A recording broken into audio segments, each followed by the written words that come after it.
Hi guys, and welcome to another episode of the BashTalk Podcast.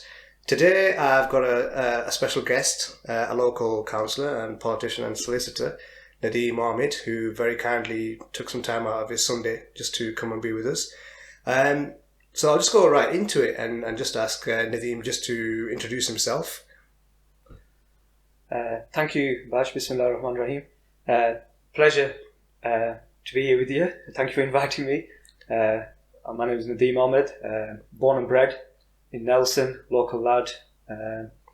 Lived down Milton Street and have done since I was born, really. So, local lad, went to local schools, went to Whitefield, Loamshire, thereafter Edge End High School, went to Nelson Corn College, off to uni in Manchester, and then ended up back in Nelson and working in Nelson. Yeah. Right. So then that's how you ended up sat here today. Yes. So in terms of who you are, like you mentioned, you grew up in Nelson, Milton Street.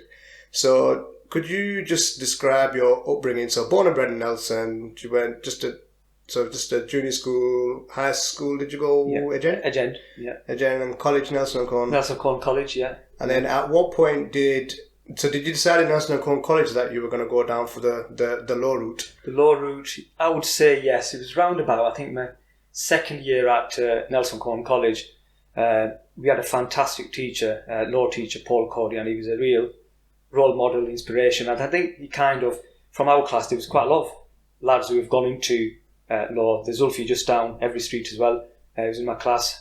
We became solicitors. So I think it was mainly at that stage. Because I think when you're younger, you don't really know what you want to do and what you want to be when you're older. So I like, for example, high school. I know these days, I think kids are being asked to, what do you want to be when you're older? And for me, I think personally, I think it's far too young to decide what you want to be. You don't really know at that age. I think you're too young.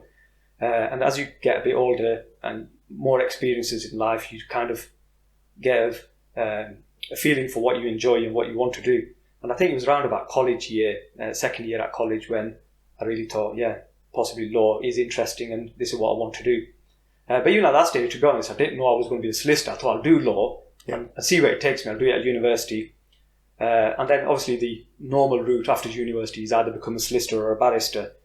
So I thought, enjoyed it at university as well. 3 years, I'll continue with that and became a solicitor. Okay, so in terms of when you became a solicitor, where did you go uni again? Sorry, Manchester Met. Manchester Metropolitan. So you went from Manchester Met and then that's. So did you do your? So as soon as you got out of Met, did you then come straight back to local and just like work your way up? Because to be a solicitor, you have to do the legal practice course. That's a year's course. Mm-hmm. So 3 years degree. Then I did my year's legal practice course at Chester College of Law. Yeah. I was there for a year, and then got a training contract. I got 2 job offers at the time, I remember. So we're going back 2001. I got 2 job offers. One was in Nelson, the other one was in Bradford. And being a mummy's boy, I decided to stay in Nelson. So couldn't be away from home, I'm afraid. Okay. So your present day-to-day, you're a full-time solicitor, 9 to 5? Yeah. Full-time solicitor. I work just up the road at Carr or Robertson Smith and have worked there from day one. I did my training contract there. So once you've done your legal practice course, you do a training contract for 2 years. And I did that at Robertson Smith Solicitors, and I've been there ever since. So it's going to be 19 years, inshallah, in September. Okay.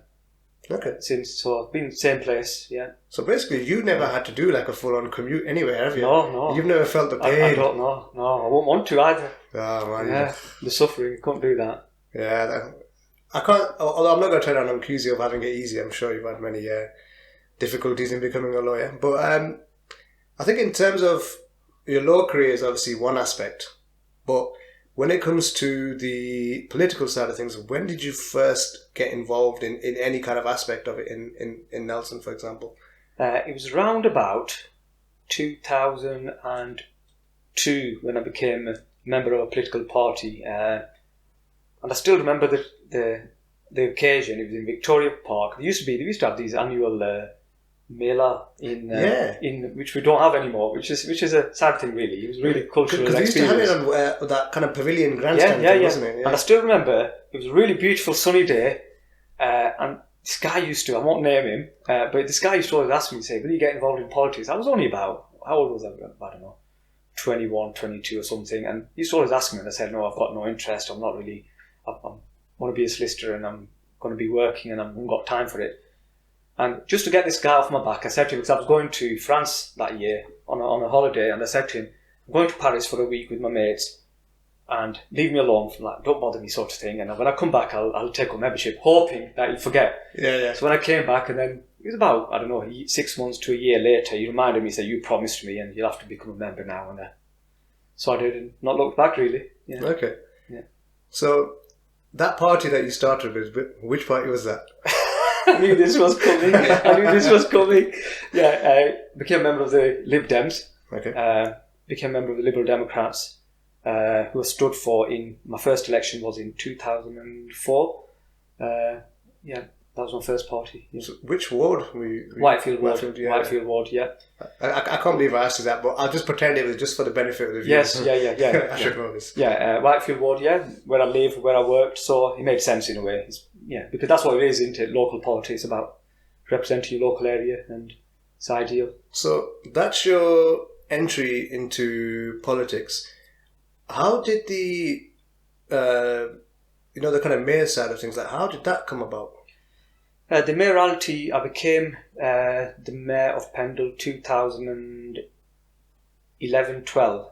So prior to becoming the mayor, you become the deputy mayor. So that I served as deputy mayor of Pendle in 2010-11. Yeah. And the following year I became the mayor of Pendle. So obviously that's a great honour to be the mayor of your area. And I never imagined when I entered politics that I would be given that opportunity. So alhamdulillah, obviously all praises to Allah subhanahu wa ta'ala for giving me that opportunity. And then dua of my parents and Allah Jansi, my dad obviously was my role model and guided me. And unfortunately my dad passed away just before I became mayor. So that was very sad, so he missed out unfortunately. But obviously the main thing is that he knew I was going to be mayor because I was deputy mayor of Pendle at the time. Yeah. And it was only a month or so before I became mayor that he passed away, sadly.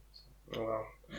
So when, as a mayor, what do you have any particular responsibilities, or is it more? It's a title, isn't it? It's a title, and it's more an ambassadorial role. Yeah, representing Pendle across, not just here in Pendle, and doing activity like you get invited into schools, going to local businesses, and promoting Pendle. Really, I think that's your role as mayor, but also across Lancashire and the country as well.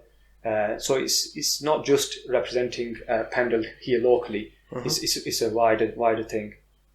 Okay, so then you've gone from local council level to you're at a point where you've got experience as the mayor as well, and you kind of got to a point where you're talking to other councils now, and you're building up your political experience.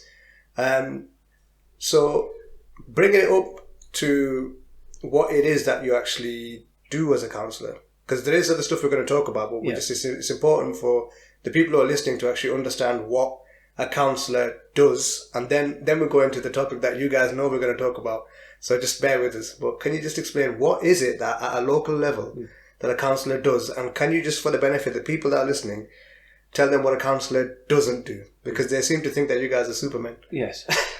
We're definitely not supermen. I think the job of a local councillor is to represent the local area to the best of your ability. I think that's what it is, with being sincere and genuine and raising local issues. There's certain issues I think we get confused, and sometimes the public gets confused about what we do and what we don't do.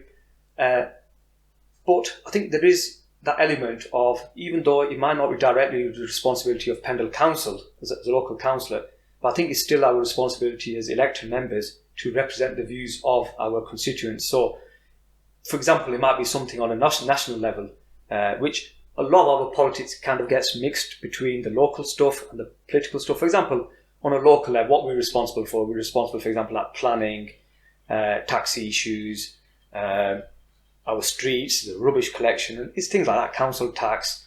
And then there's the national things, which is, for example, above our pay grade, shall we say, like health, education. But that doesn't mean we don't have a responsibility to represent the views and the concerns of our residents. And I think it's our duty. We should do that. So this is one thing that I'm completely out of the politics game. So you'd have to just talk to me like I'm a kid. But so where do potholes come into play? So what's the defining line between this pothole is the responsibility of some people in Preston, and this pothole is the responsibility of you guys, as an example? And what's the distinction? I mean, generally speaking, highways is the responsibility of Lancashire County Council. Years ago, Lancashire County Council gave the responsibility to local authorities each area, for example, Pendle, Burnley. In your patch, they basically subcontracted in, shall we say, and we were responsible for doing them sort of issues, which I thought was a far better system and really represents local democracy. Because, for example, if you say, Nadeem, I've got a pothole outside my house on Hargrave Street, it was easier for me to go to ring the officers here in Pendle because you have a link with them, you know who you're speaking to, and it's easier to get things done. And then a number of years ago, Lancashire County Council decided to take that back in-house. So they're now responsible for the highways, which are adopted, which is mainly the main roads and a lot of the back streets. But then there's the issue of the legalities of it. There's unadopted and adopted. Yeah. Adopted streets and back streets are the responsibility of Lancashire County Council. Unadopted is the responsibility of the household owner. So, for example, if in your house, if your back street's unadopted, it's the responsibility of all you residents to maintain your own back street. Is there an easy way to find out whether your back street's adopted or unadopted?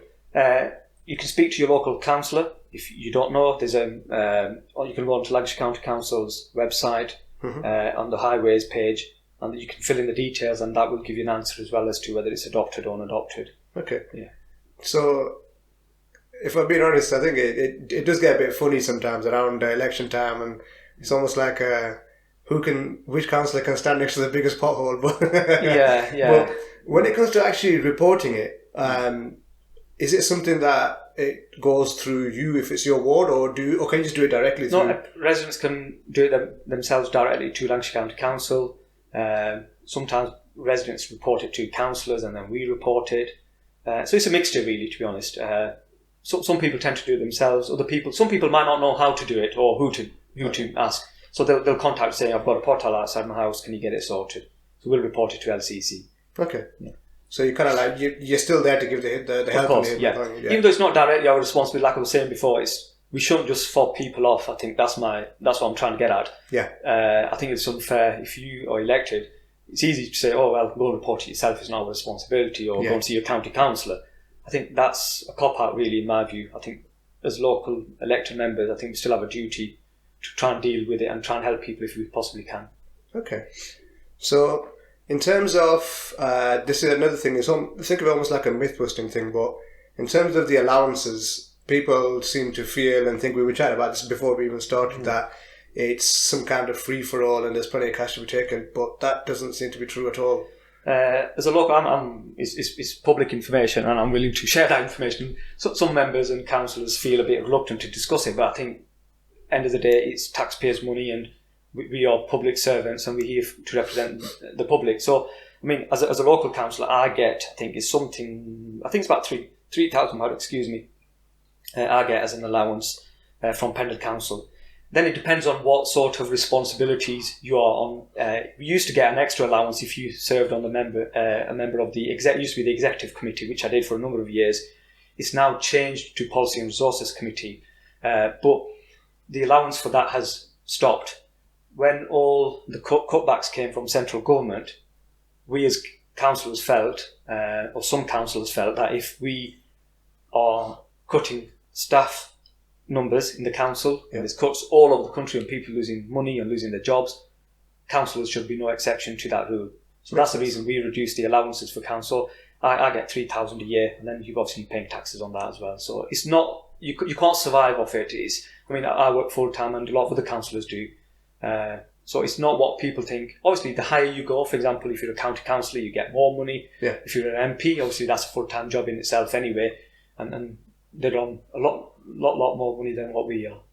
Okay, so we've established the role of a obviously area councillor, and we've also made the point that it isn't some gravy train kind of thing that sometimes people. It's very easy when you're kind of sitting on the outside thinking, "Oh, they're just doing it for themselves," but from what it seems like, you're quite content to help your community, and you're basically there just to be of assistance as well, aren't you? Yeah, I've represent. I've had that criticism a number of times. People say to them, they make general statements. Yeah. Some of this because of lack of knowledge. Some people don't know. Some people hear things, it's hearsay, and then they say to us, "Oh, you lot do it for your own personal reasons." And I mean, talking myself as a professional person, I think if I dedicated the amount of time I did to my job and my career, and did more cases, I think we could make far more money doing it that way than if it was just for the money. Yeah. And it definitely isn't for me. Money it's not important in my view. In life generally, not just as a politician. I think money is one of the things which obviously we all need to pay the bills and put food on the table, but it's not the most crucial thing. I think because there's people out there who maybe have lots and lots of money and not happy in their lives and haven't got the peace and schoon. So I think for me, for example, even in my career-wise, people always say to me, Nadeem, go and work in Manchester, go and set up your own business and do this and do that. And everyone's got different views and what they want out of life, and different perspectives. And for me, it's not crucial. I think more your family life. And like I was saying, like the amount of, some people don't realise how much time we have to give. Obviously, I'm not trying to say this as a criticism to the public, but it's just to give that understanding, because we do it out of our choice. No one's forcing us to be councillors. So if we do it, it is what it is, and it's part of the game. You have to make sacrifices. You're giving up valuable family time. I've got young kids. I'm married. I've got my elderly mum. So you know what I mean. You have to give that part up, and you'd have to make a lot of sacrifices. Yeah. So we can say with certainty, based on what you're saying to me, this isn't about personal gain to you. This is about obviously helping, and there's a bigger mission for it. So now that we're at this point in the conversation, I think it's just going to get down to what the nitty gritty. The nitty gritty. So at one point you were with the Liberal Democrats. Yeah. Now somewhere along the lines, there's a shift. Yeah. So for whatever reason, which we can try and go into, but some people have then left the Liberal Party and kind of like gone different directions, and that also involved you as well. So you originally were Liberal, which was your starting point in politics, but now you are a Conservative. Can you describe, or just tell us like what actually happened and the kind of thought process behind it? Like what's the story with it basically? Yeah, I get that question asked quite a lot. A lot of people have got their own theories on it as to why it happened and how, and it was a continuous process. It didn't happen overnight like some people some people thought. It just like we jumped from the Lib Dems to the Tories, and it happened because we were going to benefit in some way, or I was going to personally benefit in some way. I think it was a joint decision between what the group, the people, the members of the Lib Dem group felt is what is best for our area, and what was going on in terms of locally, in terms of the Lib Dems and how Pendle Council was being run.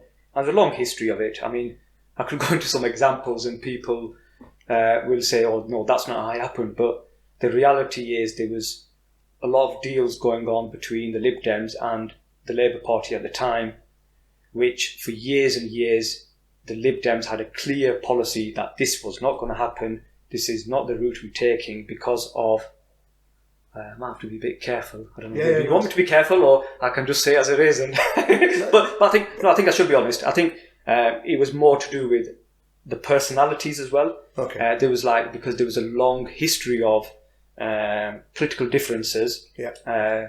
Personality, not so much, more political differences within the local area between the Lib Dems and the Labour Party, and certain members within the Labour Party, and the relationship that was being built between the Lib Dems and Labour Party, some people didn't like. I'll be honest with you. I was one of them people. There was obviously discussions in-house as to what should happen, what's the best route. There was long discussions. It wasn't just, like I said before, it wasn't a 5-minute thing that we just decided we're going to jump and join the Tories. There was discussion as to whether we should maybe join the Labour Party. Okay. Yeah, so it wasn't just like we're going to join the Tories because of X, Y and Z. There were discussions as to what would be best for our area. should we join the Labour Party, what are the benefits, what are the advantages and disadvantages, and if you join the Conservative Party, what are the advantages and disadvantages. And one thing we did decide was, as a group, that wherever we went as a group. Okay. You can't go as... we didn't want to split the group, basically, because I think if we split the group, that would be a weakness. And I think the local community and local politics would be weaker for it. And that was a decision that we decided as a group. It was going to be a joint decision, and it would be a majority decision, really. Okay. And wherever we went, that was a decision. And we long discussion. It wasn't. We had many meetings. It wasn't just one meeting. I had a number of meetings with people, and the conclusion was that we felt it would be better for us to join the Conservative Party rather than the Labour Party. So, as part of those discussions, so for context, because this, in terms of, so before this has happened, and you guys are with Lib Dem, so Lib Dems and Labour have, worked together in the past. Yeah, I mean, Lib Dem and Labour, there was a coalition. People locally don't use that word coalition. They say, no, it's like a working arrangement. No, let's be honest, it's a coalition. That is a coalition now between the Lib Dems and Labour. It is a coalition. You can picture whichever way you want. That's exactly what it is. And there was that reason. And because of that coalition, and I was part of the first couple of years when that happened, against, I'll be honest with you, against my wishes, that decision was taken by the majority of the group, that we would go into a coalition with the Labour Party. And certain decisions and policy decisions were being taken in the council which were to the detriment, I felt, to the ward I represent and to Nelson and to Pendle. Because when you're a coalition, there's certain times where, because you're in that arrangement, you've come to arrangements right at the beginning of the year, and there's certain things you will do and won't do. Whereas if you're in opposition, you're free to speak your mind. Yeah. And that's, unfortunately, sometimes that's how politics works.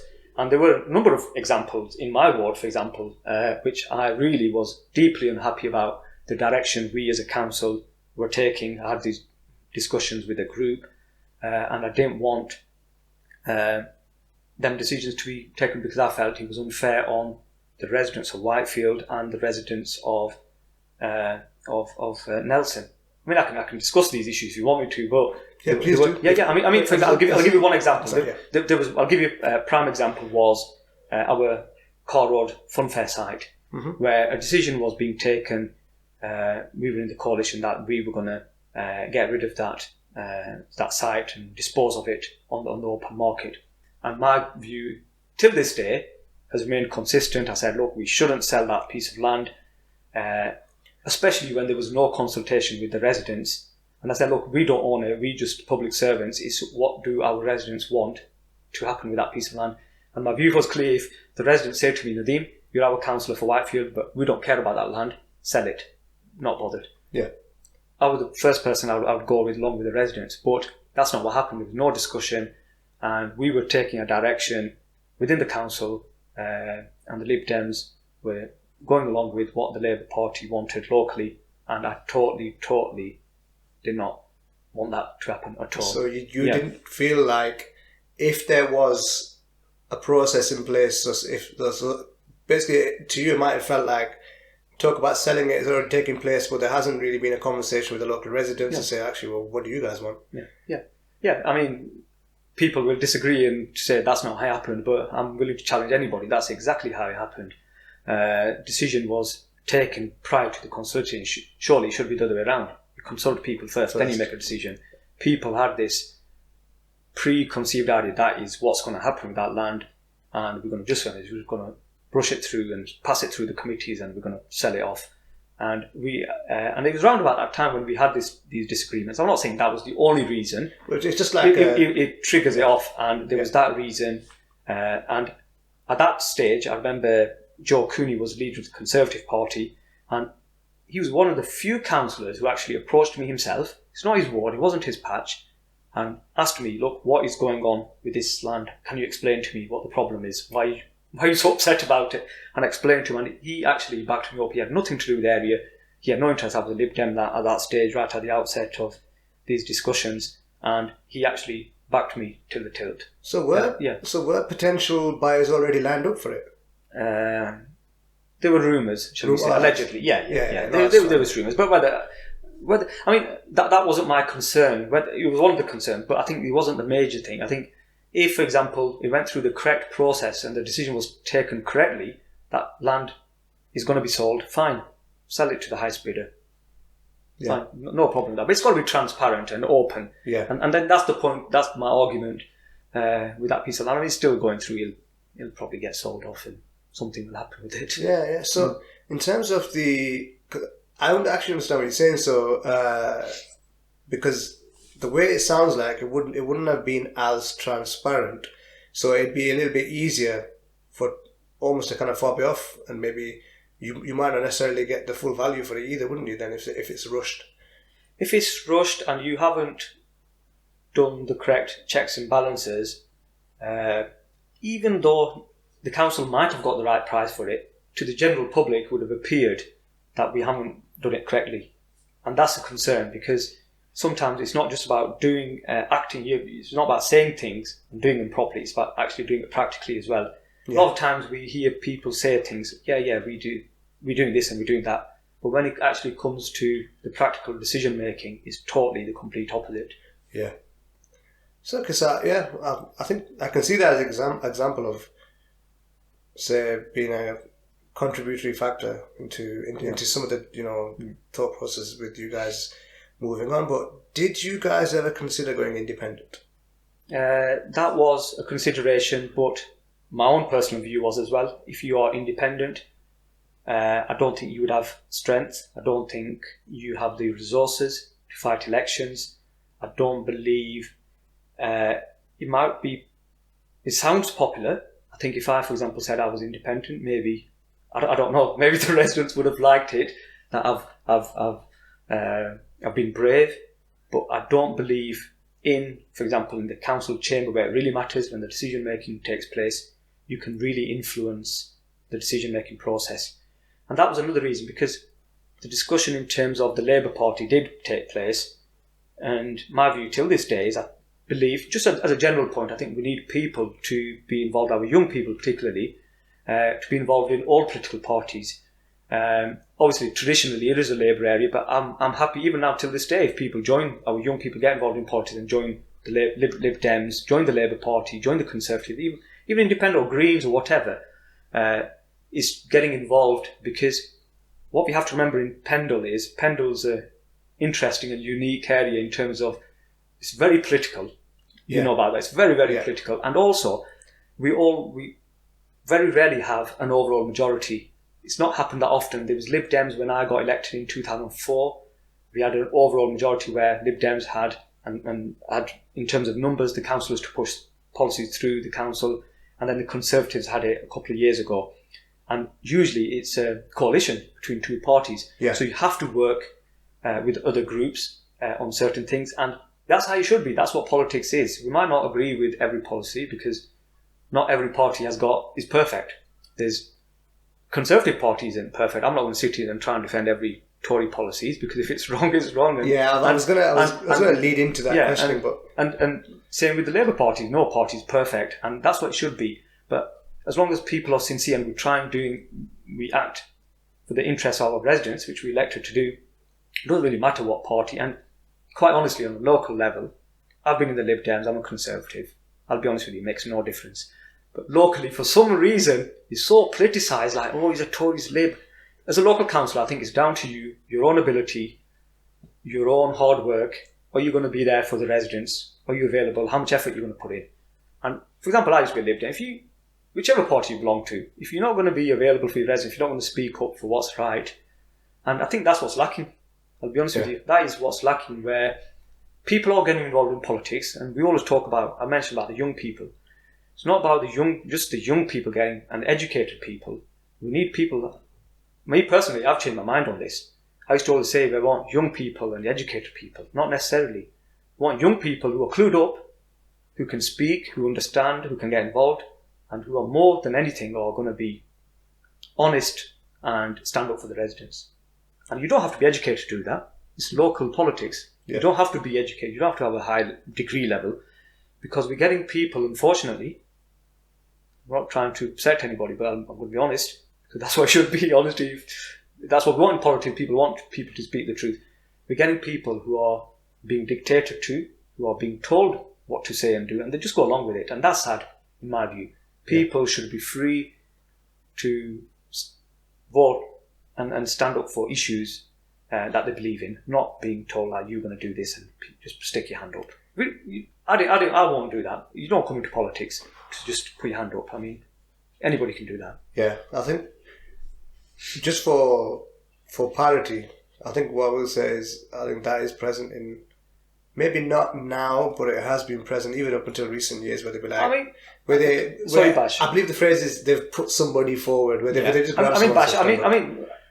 Like I said, I don't want to upset him and stuff like that. I don't want to. Who am I to judge anybody? Yeah. And I'm probably the biggest culprit, and I'm probably the worst of them all. But I'm just trying to make a general point. That's what it is. And I'll be honest with you, I've probably done that in the past, where certain decisions, maybe I've sat in the chamber and I thought, should this really be happening? And then sometimes it can be a bit tricky, I'll be honest with you, because your group have told you, or certain things, it's a policy decision, and you want to stick to your group and you don't want to let people down.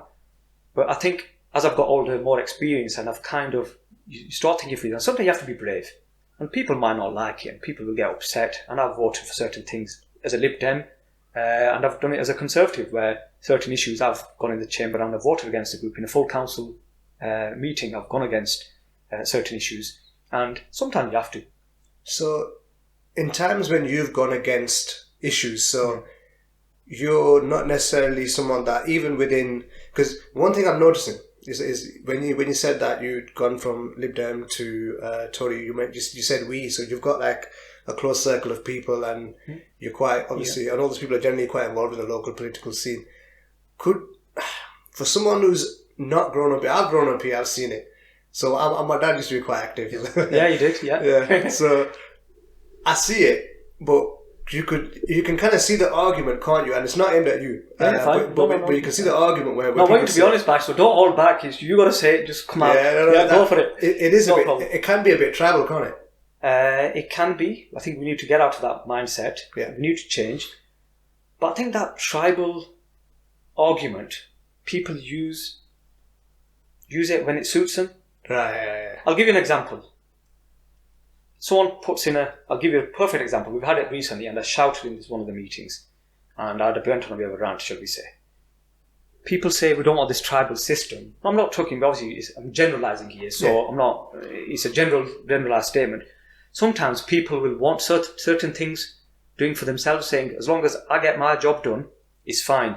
Yeah. So they'll put pressure on councillors and say, look, for example, I don't know, want my backstreet tarmacked or resurfaced. As long as my backstreet gets done, I don't care about the general picture. I want my planning permission, I want my extension done. As long as my planning application goes through, I don't care. That is wrong in itself sometimes, because pressure is put on individual councillors. I've had this in the past, where people say, oh, we voted for you, you should help pass it through. So where's the tribal system then? Yeah. It does work both ways. Yeah. But I take your point in terms of the brotherlyism, our local system, how it works. Like I'm saying, like, because obviously I've grown up, so I can see that not everyone, like, as in it's not a good label to use. But if you're from the outside, so if you're looking at it externally, you're thinking like, actually, those guys came from that side, they're together, and that guy is from this party, and he's kind of telling them how to do things. And is it just these guys trying to get back at him? Which is not necessarily going to be the case, but it's how it can be seen. About the personality, I see what you're saying. I think my own view is, I think people say to me that you mentioned about is travel, and we're only in it because we don't get on with certain members of the Labour Party, for example. Yeah. And I get on with all the council. All the councillors will vouch for that. I talk to all the councillors in a sensible, respectful manner. We'll find out in the comment section. Yes. I try my best. Sometimes I'm sure they'll forgive me. But I try my best. Sometimes, obviously, in the heat of the debate, I try not to get personal with people. And that's how it should be. As long as it's respectful, there's absolutely nothing wrong with disagreeing with people. And I get on with, for example, people always question me on this. I've had this, I got a message after when you said, what have you got against Councillor Iqbal? I said, I've got nothing against Councillor Iqbal because he's never done me any personal and I've never done him any personal. These political differences are fine, as long as they are fair. Yeah. But I think sometimes we cross the boundary in terms of respect, where people get personal in terms of they confuse the politics of it with the personalities and getting on a personal level. Fine. There's certain issues with the Conservative Party. I don't mind people saying so-and-so policy is a load of crap. Fine. They'll have their reasons for it. Then I might try and justify it. I might say, well, you've got a point. Maybe the Conservative Party should have done it in this way and it would have been better. There's nothing wrong with that, because that's what politics is. It's about debate, about discussion, and trying to find a sensible way forward and a policy that works for the majority of people. Because I don't think you'll always find policy that works for absolutely everybody. I don't think you'll ever get that. But you have to try and do what's best for the majority. And on a local level, I try and work with the local people. And sometimes I've been a bit outspoken. I've said things about local issues, but people say, oh, you're only saying this because they're in the Labour Party or they're in whichever party. Yeah. It's not. I've just happened to have a different view. Is it such a bad thing to have a different opinion or disagree with somebody? We shouldn't disagree for the sake of disagreeing. I think that's wrong. Sometimes I think that's what creeps in with a lot of the things. We disagree with people for the sake of because we're on opposite sides. No, I think if something's good, say, yeah, that's fantastic. You've done a good job there. And if it's something bad, fine, criticise them, but in a respectful way. I think what vexes people, and when I say people, that includes me as well, it can get a bit annoying because, we'll go back to the Tory issue in a moment, but so I'll give you an example. So recently there was an issue around burial ground space, and there was a dilapidated property needed restoring, and it's like there's loads of people that have gone to that meeting, but there's like 20 different accounts of what's happened, and I'm just getting as just a casual person who's keeping an eye on the local policies, I'm just thinking like, how hard is it to get one version of the truth? Because nobody wants to go to each individual and say you're lying, you're lying, you're lying. Because I'll give you an example. Because the way that on one hand it's being sold that the reason that we didn't get the extra burial, the Muslim community didn't get the extra burial ground spaces because one individual councillor, I'm not going to name names because I don't know if this is true. One individual councillor was like the one veto vote, and he had the ability to basically say yes, but because of even though he was a Muslim, but then but because of him, it didn't go through, and the vote went to restore the property. But that just seems like it's way too easy to. It just seems almost made up. But that's basically what we were getting told. I can't really remember. I think I know which issue you're referring to, and I don't think sometimes there are certain issues. Obviously, if it goes to a voting situation and the votes are tied, it can be decided on an individual vote. But in terms of the general issue about the Muslim burial spaces, when I was deputy leader of the council a couple of years ago, when I became the deputy leader, I got a number of issues raised with me saying, oh, the Muslim burial place is running out and there's going to be an issue and all this. And it was like, and I honestly didn't know the answer. I didn't know what it was. And I had a meeting with the officers, and the figures they came out with in terms of the number of years, in terms of the burial space, I was told like it's only like a couple of years left. Yeah. So like, why is the council not doing anything about it? And it wasn't the case at all. It was like a lot more than what was portrayed to the general public. And there is a lot of misconceptions, half-truths, and generally what really, really, really bothers me more than anything else is a lot of these issues tend to happen just before an election. Yeah. And we had years ago, we had about the sex education. I remember we had meetings, and then we have a meeting, we get everybody together, and then nobody discusses it ever again until the following election, until someone raises it. And there's other issues about, for example, the cemeteries. And why do we raise these issues? And we always have this issue about Palestine and Kashmir. These happen every single day. Why do we have to discuss these and play with people's emotions at election time? And that's what bothers me. And obviously Allah knows best what people's intentions are, and the individual themselves, the reason they are doing it for that particular reason. But one thing we shouldn't do is raise issues for the sake of political gain when there's suffering going on and you're misleading the people you're supposed to be representing, telling half-truths, causing confusion in the community. That's totally wrong. And I'll openly say that against anybody, and if I've done it, I want people to say it to me. So what's the best way to just get a true account without actually being present? It's just, honestly, I'll give an example. And again, it's not aimed at you. I'm not trying to be a softie with it. No. I'm always be harsh. I'm always going to try and tread that middle line. So like, I could see a status from you that says, such and such a meeting, this funding's been agreed, thanks in part to such and such a person. And then someone else will put a status for a different party. It's like, it's almost like you both get the same conclusion, but they come a different way. I'm scratching my head thinking, who do I trust? I think the way I look at it is, if there's funding that's been granted, I think firstly I'll say that funding isn't our money, it's taxpayers' money, it's the public's money. So let's just say there's something comes, let's say some project in Whitefield and there's some funding available, and it's a committee of people. So, for example, it's a decision by this, because there are different committees depending on what the decision is. Let's just say it's a Nelson area committee decision where it's just the Nelson councillors. So there's 15 of us will decide the Nelson, this particular funding we have to decide. So if all of us have voted for it, we all can take credit for it, it's fine. But what tends to happen is whoever's got the most councillors there, it's because of us. But no, if we're a minority, for example, and the Nelson area committee is a Conservative, there's only 4 of us against 11 Labour councillors. So does that mean I was against it? No, I want to stuck my hand up as well. So end of the day, it's public's money. If we're doing something, we're doing what we're supposed to be doing anyway. So fine, if people want to praise themselves, I don't know. Everyone's got different views on it. Like you said, how do we have a true account? I mean, the meetings are minuted, but a lot of the meetings, it doesn't say which way people have voted. There's certain meetings at the moment, because of the pandemic, we are having virtual meetings, so they are named votes now, so it's different. Certain full council meetings on financial matters are named votes, but a lot of the other decisions like planning and just general stuff isn't a named vote. So it's very difficult sometimes to decide, did Nadeem vote for certain things? Was he against it? Was he for it? Okay. Nobody knows.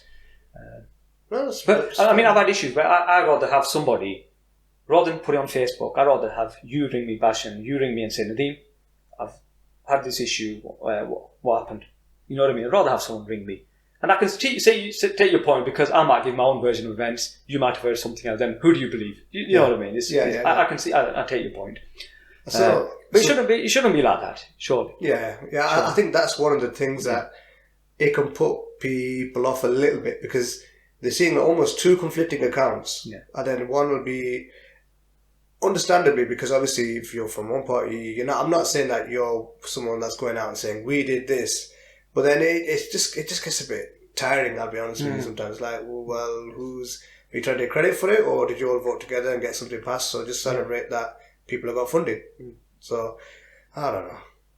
I think it's a long debate, which I don't know if you'll ever, unfortunately, change in terms of some of our politics. More so, I would say, Nelson and Brighfield. Yeah, it's a legacy thing. This has been like this for years, isn't it? And the hope was younger people will come into politics and it'll change. And unfortunately, what happens is when the young people do get involved, they're in that system and they think that's the norm. And they kind of get dragged into that system, and they just, maybe because obviously they're new, they're inexperienced, and they're fearful of speaking up. I don't know what it is, but okay, so now I'm going to lead into the issue around the Tory party in general that people have. So I understand what you're saying in terms of you don't agree with them, but one of the things that... No, I didn't say that. Oh, sorry.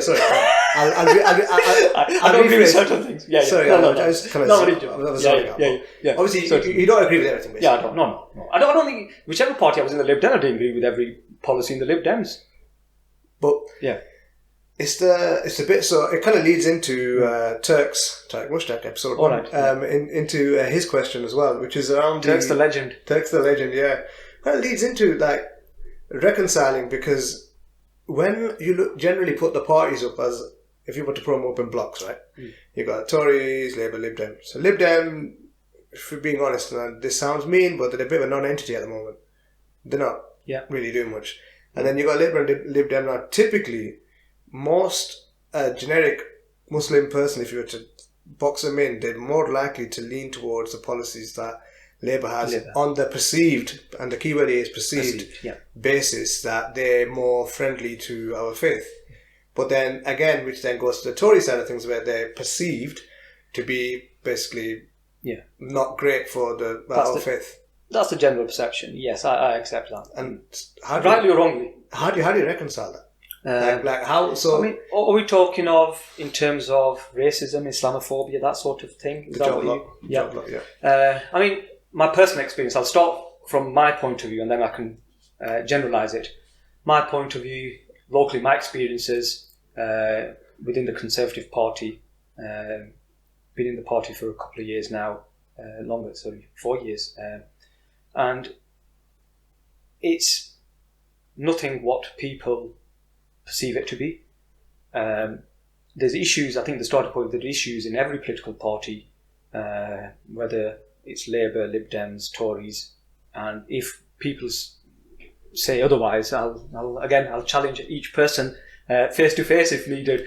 That is a problem. It's a systematic problem. We're seeing this across the world, aren't we, at the moment? Yeah. It's not just in this sort of Islamophobia in terms of politics. It's more a society issue.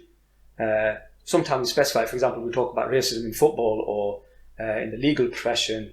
And naturally, if it's a society issue, it's going to exist in the political arena as well. Yeah. That follows naturally. So I think my own personal experience here in Pendle, I joined the Conservative Party, and the party, this is what I think, if the Conservatives locally say in Pendle, which we had an issue a number of years ago, hit the national press, which you'll be aware of, and all these issues, and people were saying I should resign, I should do X, Y, and Z. That was all politics. Absolute load of nonsense. If we going to walk away from the first challenge in any political party, we might as well give up and sit at home. That's what I was saying. We need people in every party to stand up. That's the only way you're going to bring change. If I, for example, chose the easy answer at that time, which the Labour Party wanted me to do, I've got absolutely hounded, I'll be honest with you. Got the press on my back, coming to my house, coming to my workplace. Not nice. And it was instigated. This was a obviously very, very serious issue, which the Conservative Party in Pendle had to deal with. But it was fueled by the opposition. It was totally fueled by the opposition, and surely we should be working on these sort of issues together, how we're going to get rid of these problems in politics and society as a whole. I mean, you're a local lad, and if we're going to be honest, let's have an honest debate about racism and Islamophobia and what we do, us as a local community. Yeah, you know what I'm trying to get at. I don't want to say too much. I'll get into bother with local people. I have to go home from you. But no, that's right. we are. I mean, come on. Let's be honest. So you've got to be consistent and not raise them points when it suits us. So basically, so in Pendle, my experience. Sorry, going back, I'm not answering because I'm waffling on. If I'm waffling on, tell me please. No, that's fine. Yeah. In terms of local issue, I've joined the Conservative Party. The party, which we had, how many ethnic minority people in it? There was Musawa, Councillor Aslam. There was about 2-3 others. They made me the deputy leader of of Pendle Council. Sorry, when Paul White was leader, they made me as the deputy leader of the council. Does that show you that it's a racist party in Pendle? Secondly, I am the current Conservative group leader on Pendle Council. And the group wanted me to be the group. If I'm being honest, because I didn't throw my name forward, to be honest, initially. I didn't want to be the group leader because, like I mentioned, I've got a busy job and family, but they said, look, please, we feel you're the best person to take this role. And it was a great honour and a credit. And I saw that as a hope. I thought, wow, all this in social media and what people have been saying and the opposition have been saying about racism, and yet the same party have made me their leader. I think that answers the question. I think in terms of local picture, the national picture, there's been debated long and hard about Islamophobia within the Conservative Party. Yes, there has been some changes. We see the reflection of ethnic minorities in the highest level of government. That is a positive thing for me. I'm not saying that solves all the issues. It doesn't. There's been numerous cases, like I said, in all parties, but in the Conservative Party you asked me about, there's been cases about Islamophobia, even recently, and there is a problem. I'm not going to sit here and try and defend, there isn't politics perfect and everything's fine, hunky-dory. It's not. But it's an ongoing, there's always going to be room for improvement, and any form of racism should be stopped in any political party. Right. I think you've given a good answer. I really wanted you to put yourself in a position where you're like, well, it's not about you're representing yourself well, because I think, to me, it seems a little bit more complicated than people are making it out, because people are making it out almost as if, and I've been guilty of this in the past too, where it's a case of just Tories is straight bad. Anyone that associates with them is just straight bad, and therefore if you're an Asian Muslim person and you associate with them, it's basically a red card effectively. And I think that's one of the criticism that gets levelled at you guys quite often. I know I'm going to repeat myself, but it's important. On a local level, I've been a Lib Dem and I've been a Conservative. Honestly, it makes no difference which party. I know people will say, well, you're still representing that party, you're representing their values, you're representing their policies. Yes, but like I said, doesn't mean I agree with everything. The easy I'll go back to when we joined the Conservatives. The easy answer for me personally, alright then, let's be honest. For me personally, the easiest thing for me to do on a political, for my own personal gain, would have been to join the Labour Party. I'll tell you why. I would have joined the Labour Party, which they wanted me to. I would have joined the Labour Party. My seat in Whitefield would have been safe.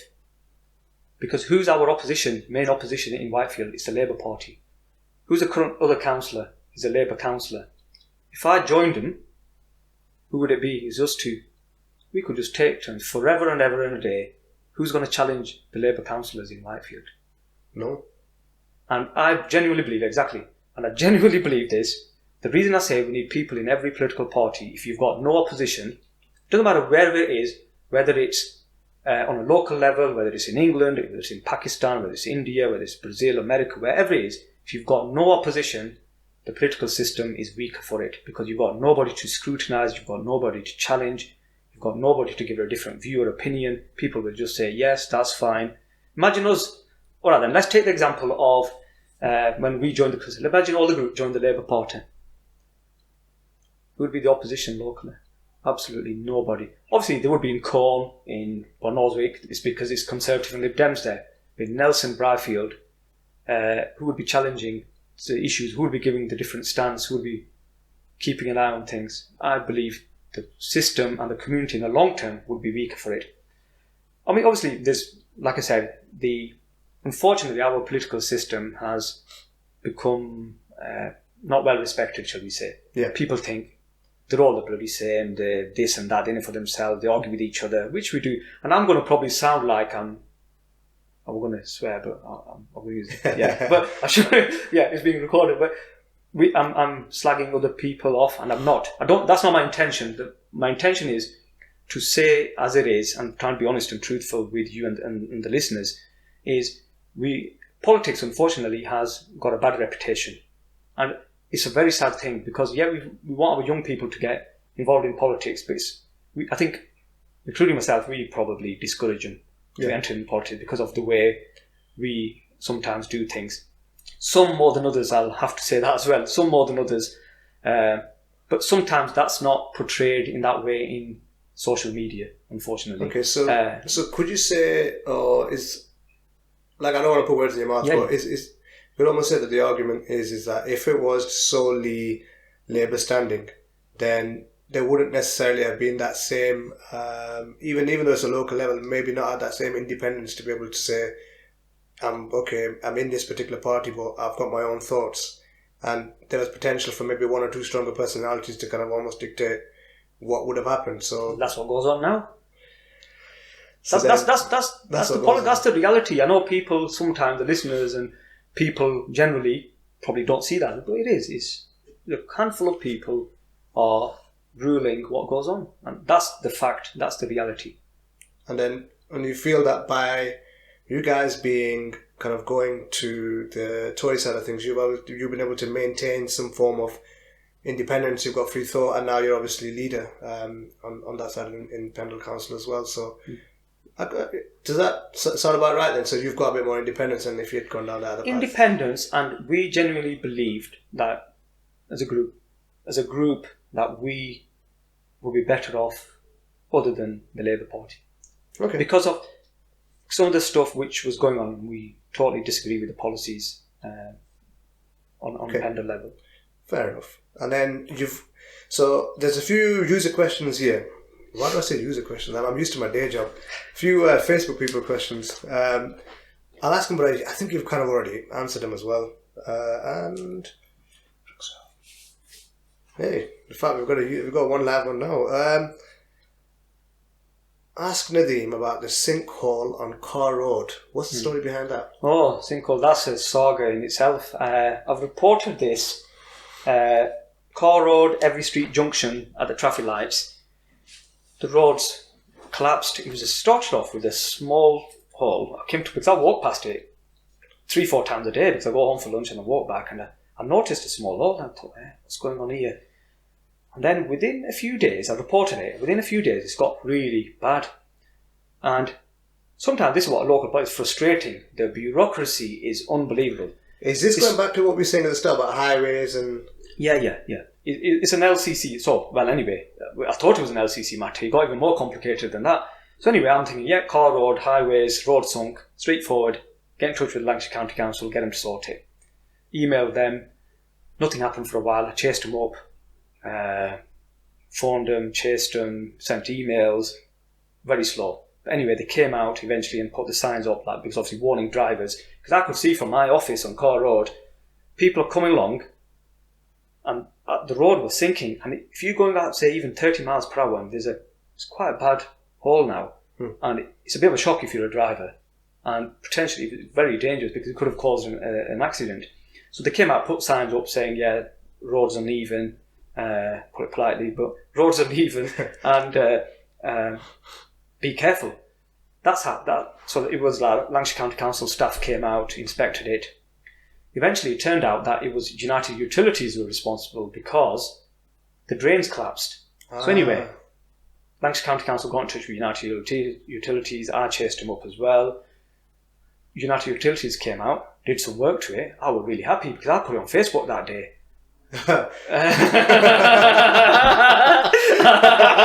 Oh dear. I'll shot myself in the foot there. Yeah, so I put it on Facebook that day. And I said, thank God, United Utilities, they're here. It's all sorted. Great. Anyway, they went. They just left the hole there. They did some work to it. You can see it. They've put a new drain cover. So I got in touch with the county again. I said, what's going on here? It's somewhat straightforward. It's been going on for weeks and weeks. And can you get this sorted? Anyway, they said, apparently some drains collapsed underneath some sewer or something, and it's more work than anticipated. But United Utilities, I said, United Utilities have been out. They've done it. So we went back to county, we've been chasing them. Last week, Lancashire County Council inspector has been out again. I met him, I saw him on site just by chance actually. He was inspecting, we were taking pictures. I said, will you please get this sorted? What's going on? Such a small issue. And I'm getting grief now from residents saying, get it sorted. And it's dragging on. He took some pictures, and I've had an email confirmation since then saying, it's more work than anticipated. It is a United Utilities. They have to sort it out first. It's some sewer or something that's collapsed underneath, I believe. That needs to be fixed first. And then, so anyway, something simple sometimes isn't simple at all.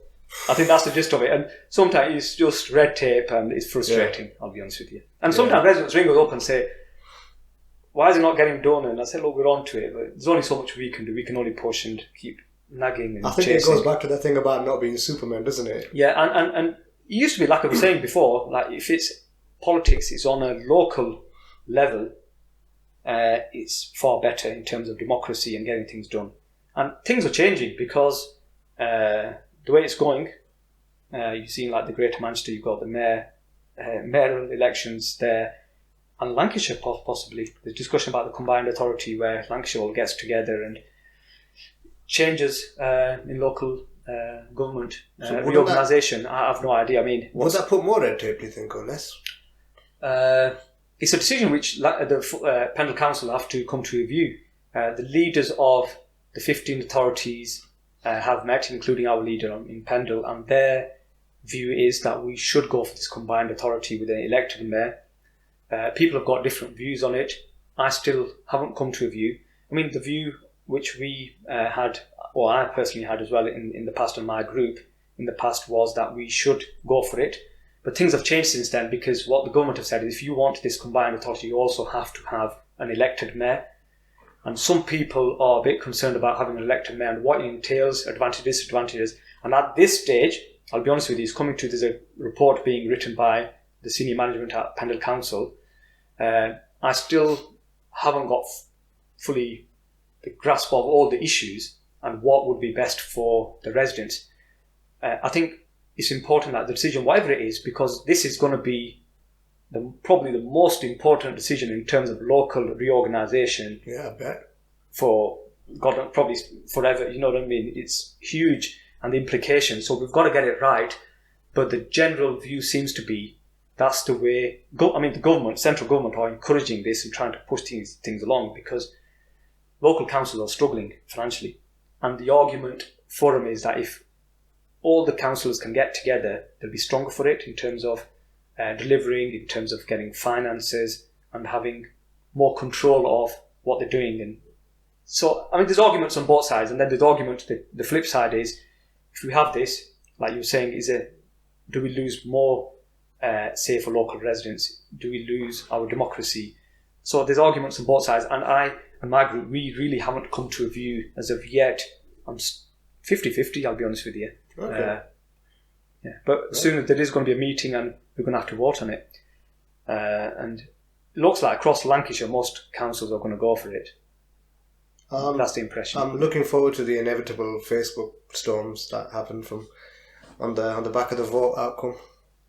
Yeah, that's going to be a huge debate, and people will have. Like some councillors will be split. I think the public will be split on it. Yeah. And that's inevitable because it's one of them issues where people will have arguments on both sides. Okay. Yeah. So I'm going to ask Turk's question directly, even though you've kind of answered it because we ended up covering some topics, and you can just like shorten the answer down. So, okay. Turks, what percentage of you being a Conservative councillor is as a result of the well-publicised, often spoke of Labour and Conservative local personality-based split, and what percentage is it because you feel the Conservatives represent your interest as a Nelson Muslim the best? ? So there's two parts of it really in there to his question. One is to do with the personalities, and for us as Muslims in Nelson. In terms of personality, like I said, I've got no issue with any particular councillor. Others may or may not have issues with me. I don't think they do. But if they do, that's fine. And we all grown up, I think. And one thing we have to remember is in politics, we're not there to really make friends. We're there to do a job. Yeah. And it is a job. And as long as we are doing it in an honest and straightforward manner, and we're trying to do it to represent our constituents and act in their best interest, it doesn't really matter if people fall out over what's right for the residents. I think that's fine, as long as it's not on a personal level. Politically, fine, disagree. Me personally, no issues with anybody, because for some people, politics might be their life, and it's the be-all and end-all game, and that's what they live for and they strive for.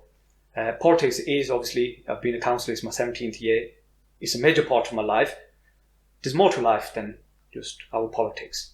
There's more to, I've got a full-time career, I've got family, and sometimes it's not, you don't have to be a politician to do good for the community. You interviewed Jano, perfect example. He's not a politician, but he's still doing good for the community. People do voluntary work, and you don't have to contribute to society and do something on a voluntary basis. You don't have to enter politics. There's other ways of doing it as well. And alhamdulillah, I work in such a job where I have that sort of role anyway, where I'm trying to help people, and I would continue, even the day I'm not a councillor, inshallah, that's my intent. I'll continue to work with people, and people in our group. Most of the people in our group who are associated with the Conservative Party in Pendle, not even councillors. Maybe they've stood, and they're not councillors, but they're still involved in the local process, they're still active, and they're still trying to contribute and do what they can and raise their voice. Yeah. And that's what it's about. Yeah. In terms of, what was the second part? Sorry, just remind me. The second part was something about, I was going to make a sarcastic joke at Turk's expense, but I don't dare. So, basically, and what percentage is it because you feel the Conservatives represent your interests as a Nelson Muslim the best? I don't think I can, Turk saying about the percent, I don't think I can break it down, but it is a factor.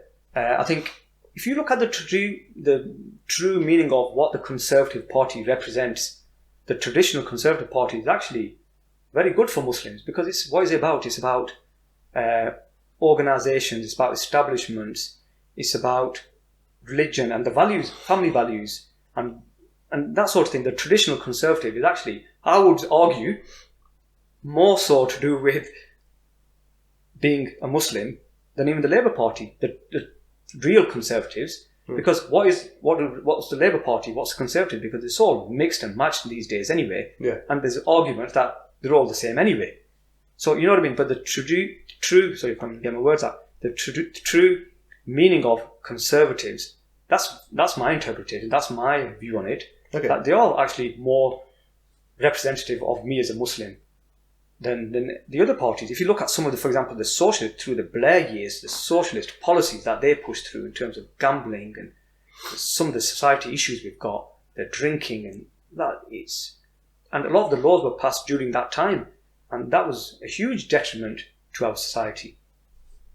Yeah, and I guess my personal beliefs as a Muslim, that's where the argument started about same-sex marriages, and obviously that's the society we live in now, but my personal views against my religion, and I don't believe in all that stuff.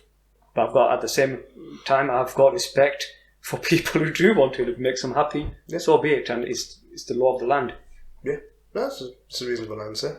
I had a load of questions, but I think I'll end up asking them anyway. And I've got two from Nisar Chaudhry. So one, if it's the one about the state of Israel taking over further land from Palestinians, what can the Conservative government do to put a permanent stop to this? I think what's going on Israel and the Palestinian issue is disgrace, and successive governments have done nothing about it. Let's be honest, they've done nothing about it. There's been talk, we are doing this, there's peace discussions, and but the suffering of the Palestinian people is unimaginable, and we can only imagine it. We obviously, the suffering they go through on a daily basis is very sad, and my own belief is I don't think the Labour Party have done enough. I don't think the Conservative Party have done enough. I don't think the coalition government, the Conservatives and Lib Dems, did enough. And the governments have acted in what they believe is in their self-interest and what they believe is in the best interests of the United Kingdom. And I believe their policies of successive governments, and we're just talking about this government, the policies are driven by that. And for me, that seems to be their underlying and main priority is what's best for this country in terms of the economy, in terms of trade, in terms of the future relationship, and what they want to see themselves positioned on a global level because of the US factor as well. Obviously, US are close allies of Israel, yeah. And we are close with America. And at a high level, do they feel like they don't want to be upsetting the Americans, and so the British government won't speak out?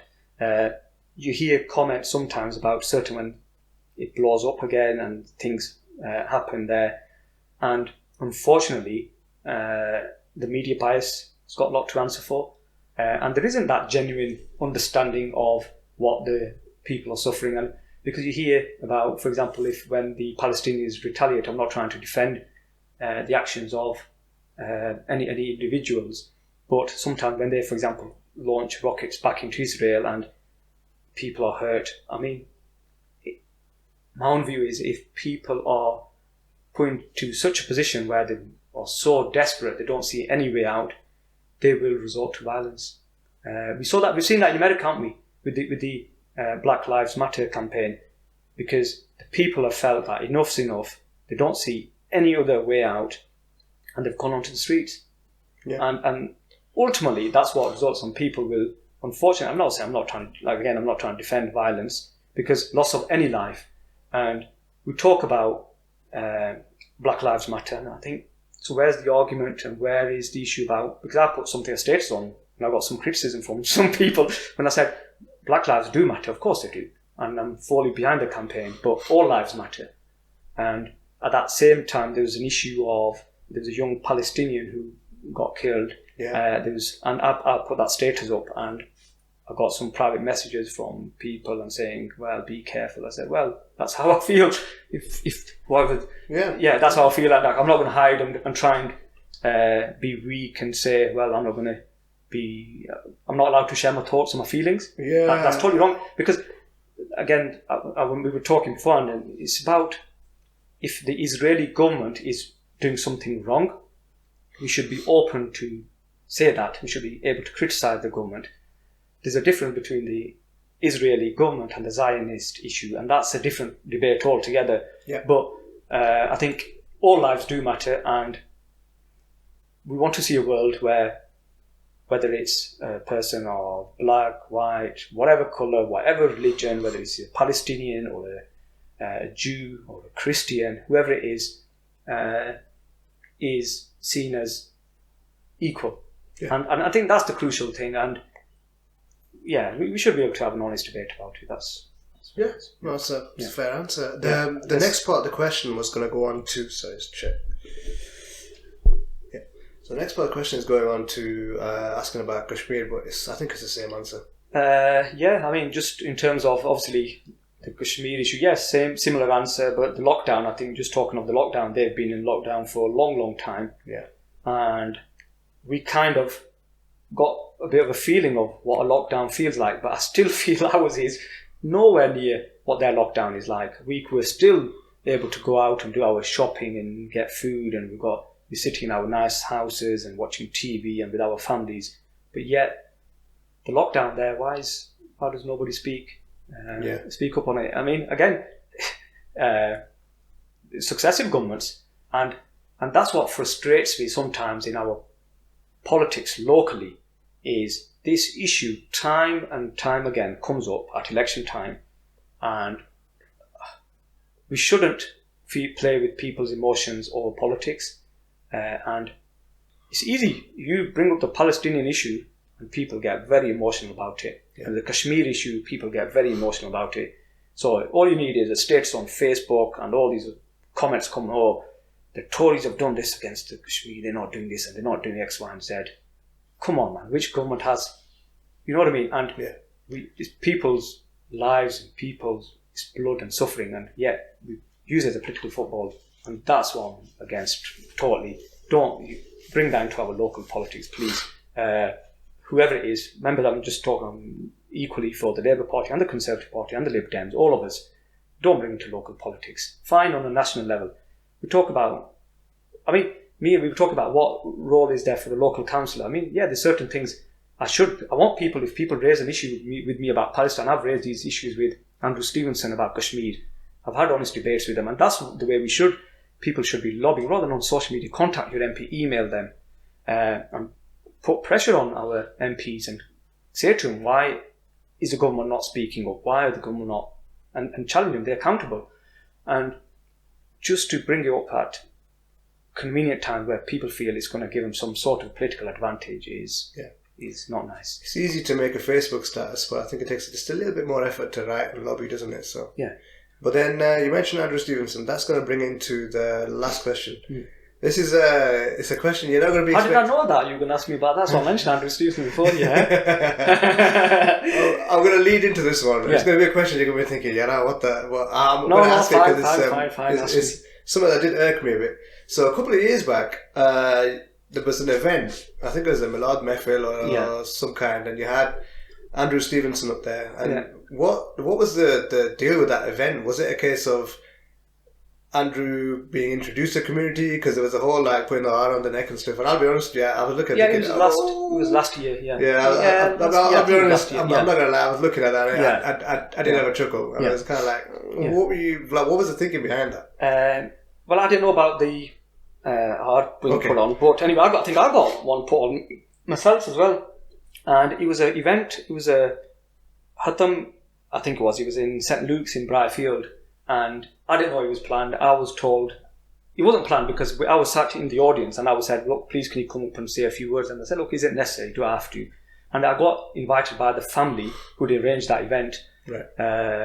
And when I went up, I just introduced and basically said, look, Andrew, thank you for coming. I think that's all I really said. I'm grateful for your attendance.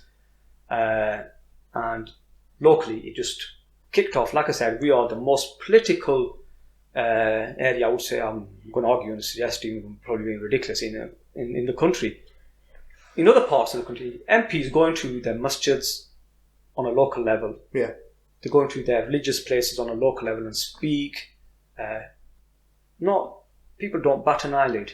Yeah. But here, you get an MP into have a go see a masjid, all hell will break loose. I'm telling you.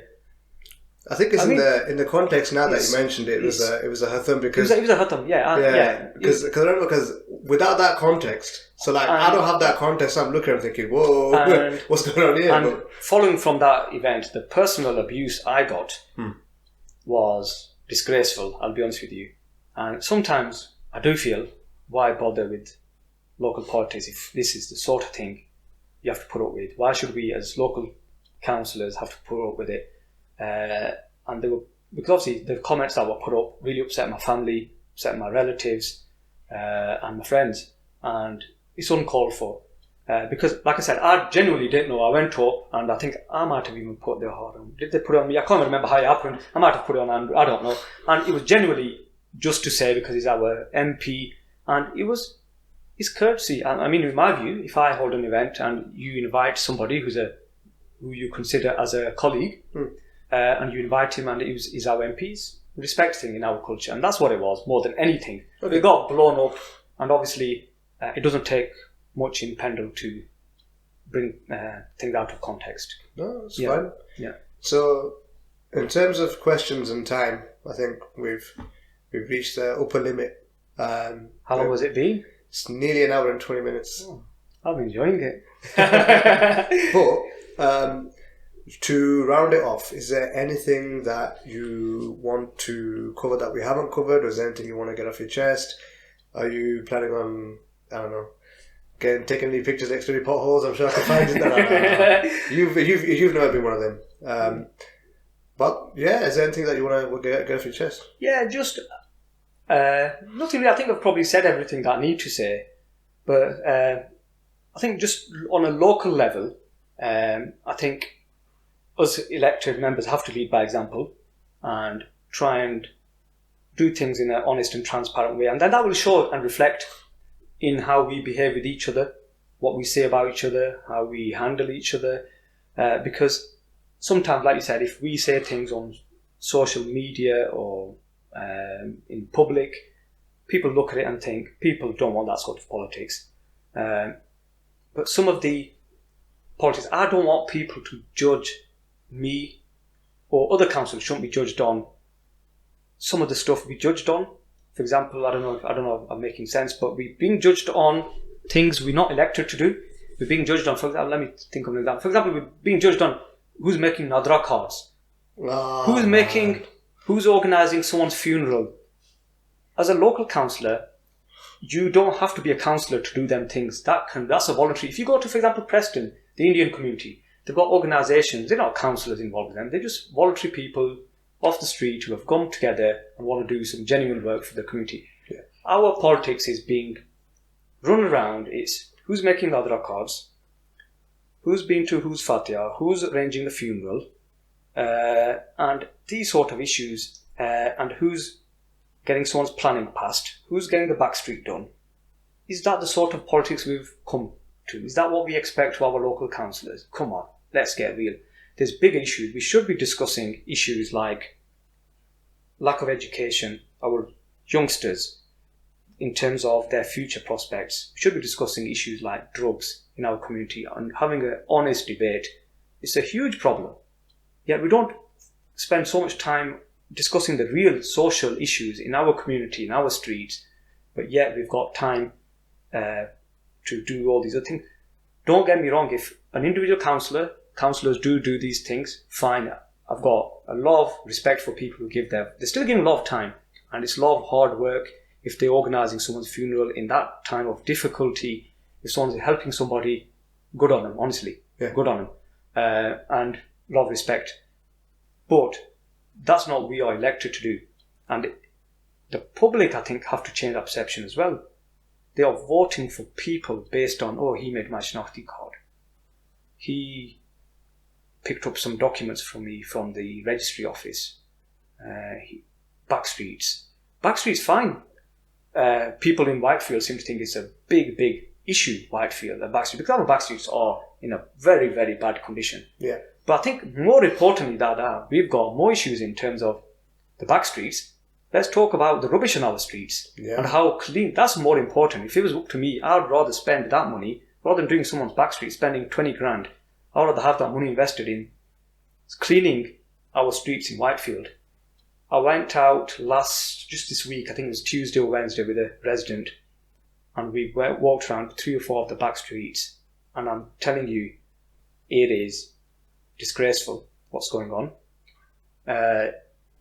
It's a combined, obviously, I'm not having to attack anyone, but it's a health hazard. We're getting rats, we're getting mice. These are the sort of issues we should be talking about. Yeah. And that's what we elected to do. And there's rubbish on the streets, honestly. It's one of my pet hates. I've been involved with Whitefield, used to be called Community Association, Whitefield, and we do regular litter pickups. And you pick them up, and then I'm telling you, you go there in the same streets a week later, you've got the same problem. And I think these are the sort of issues we as councillors should be working on. But if councillors feel they've got the time and they want to do these other things I mentioned, helping people, making Shinakhti card, fine. But don't judge your decision as to how effective an individual councillor is because he's made someone's Shinakhti card, he's organised someone's funeral. Because if you are organising someone's funeral, you should be doing that out of sincerity, not because of political gain. Yeah. And that's my argument. And we should be separating the politics from the masjids. And we've got far too much of that as well, unfortunately. Okay. That seems like a nice rounding statement just to Thank you. End on that note. So again, thank you for taking the time to do this. It's appreciated because I think it's good for you to come on just because Facebook isn't really the platform to discuss a lot of what we discussed today because it's just not possible to put the context in. So you could write a few lines on Facebook and people, three different people could read it 3 different ways. There's just no context in that. And the problem I find with Facebook, I mean, if you've got a full-time job, that is a full-time job being on Facebook. You have to constantly, unless you've got a lot of supporters behind you, you're going to back you up. And you put something up and then people comment and then the people think, he's not replying, he's chickening out. But I don't want to sit on Facebook all day and be putting comments on. I'd rather have someone ring me up and say, Nadeem, what's this issue? Can you explain? Or sometimes I'll actually do that and say, look, please ring me, let's discuss it. Yeah. And it's easier, I find. It's more, that's how things should be done. Social media has got its advantages, but it's definitely got its disadvantages as well. Yeah. And I think just for the people that are watching this, I just want to be clear, like you already know, and it's common knowledge that I'm not pro-Tory. I never have been pro-Tory. You've been very anti-Tory. I'm very anti-Tory. But it's only fair that I have to be impartial to discussion. So I think people wanted me to use this as an opportunity to go Tory bashing. But if I did that, then I wouldn't have been impartial, and 2, I wouldn't have got the answers that I did today, whereas you've been able to articulate your position and the reasons why you obviously are in the position that you're in at the moment, and I'm happy that you've done that. Otherwise, it'd just be more of the same. So it would have just been a repeat of what's on Facebook. It's not going to benefit anybody. But for the people who are watching, I will at some point have somebody on from the quote unquote opposing party, but people from different parties, and I'll invite them on and we'll have a chat. about things that also affect them as well. So there will be balance. I don't want you to think that I've suddenly become pro-Tory. So just to wrap things up, remember to hit the subscribe button. But do you want to say something? Sorry, I just want to say, if I've upset anybody, please forgive me. That wasn't my intention to come on here and upset people or individuals. Try to make general statements, but sometimes maybe people have felt it's aimed at them. So I am sorry if I've hurt or upset anybody. Cool, right. Normally I just say the stuff about subscribing. Just subscribe. I'm on Snapchat, Insta, this channel, whatever. I'm getting tired anyway, so peace out. See you at the next elections, boys. Thank you.